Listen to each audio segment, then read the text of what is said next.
बिस्मिल्लाहिर्रहमानिर्रहीम अस्सलाम वालेकुम रहमतुल्लाहि व बरकातुहू। नाज़रीन, आज मैं आपको चार्ट लिखने का तरीका बताऊंगा। क्लासरूम के अंदर जो चार्ट हम लगाते हैं, सबसे पहले आपने चार्ट के चारों कोनों पर कच्ची पेंसिल के साथ लाइनें लगानी है स्केल के साथ।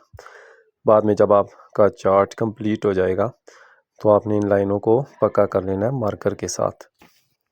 उसके बाद आपने जो चीज़ लिखनी है उसके लिए आपने निशानदेही करनी है। मैं इस चार्ट के ऊपर अशार लिखूँगा, 4 मिसरों का एक शेर लिखूँगा, तो मैं मार्कर के हिसाब से 4 लाइनें लगा लूँ। मोटा मार्कर है मेरे पास, जो हम वाइट बोर्ड के लिए भी यूज़ करते हैं, आम चार्ट के लिए भी यूज़ करते हैं।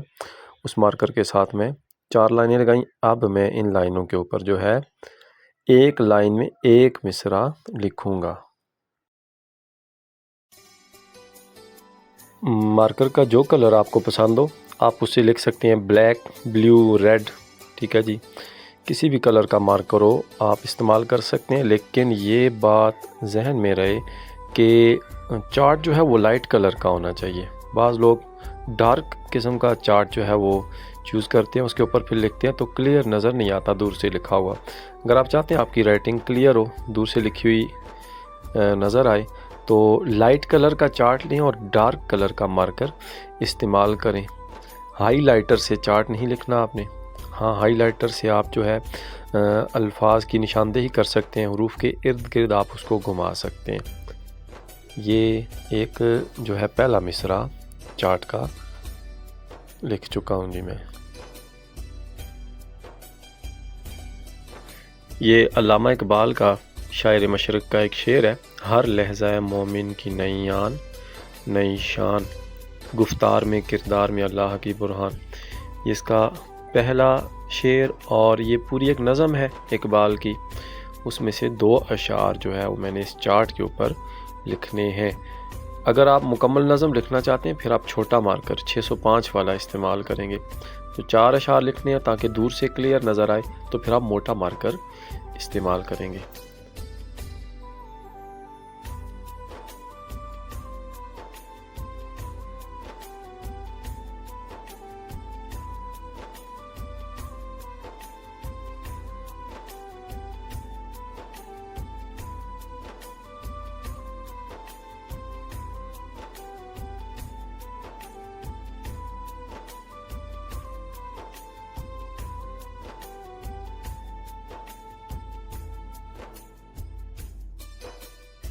यहाँ पर ये अशार को तब्दील करने के दौरान, यानी दूसरा शेर शुरू करने के दौरान आपने अगर एक चीज़ नोट की हो, अल्फाज का जो इब्तिदा है, पहला लफ्ज़ जो है शेर का, पहले मिसरे का और तीसरे मिसरे का, इनको मैंने एक सीध में लिखा और दूसरा और चौथा मिसरा जो है ये बिल्कुल जो है मुतवाज़ी होंगे। ये लास्ट में मैं आपको थोड़ा सा जूम आउट करके इसको ज़्यादा क्लियर करके बताऊंगा। इस तरह अशार की खूबसूरती जो है उसमें भी इजाफ़ा होता है। और ये चार्ट को देखने वाला पहली नज़र में ये जज कर लेगा कि ये कोई शेर लिखा है। फर्स्ट इम्प्रेशन जो है वो इसका अच्छा नज़र आएगा।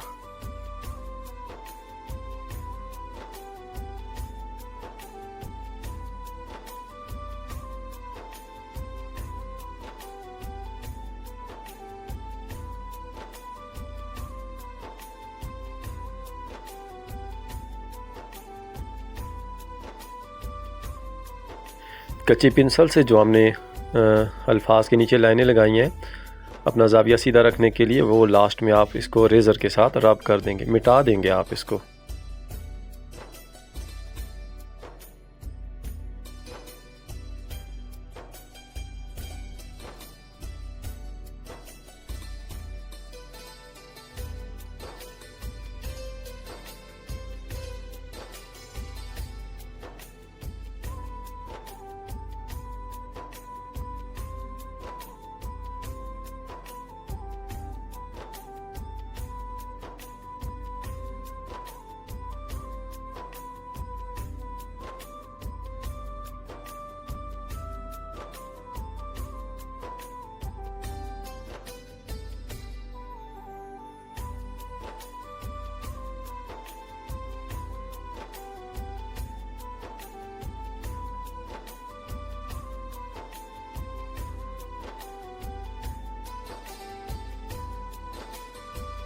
आखिर में जो मुश्किल अल्फाज हैं इनके ऊपर आपने एराब लगाने हैं।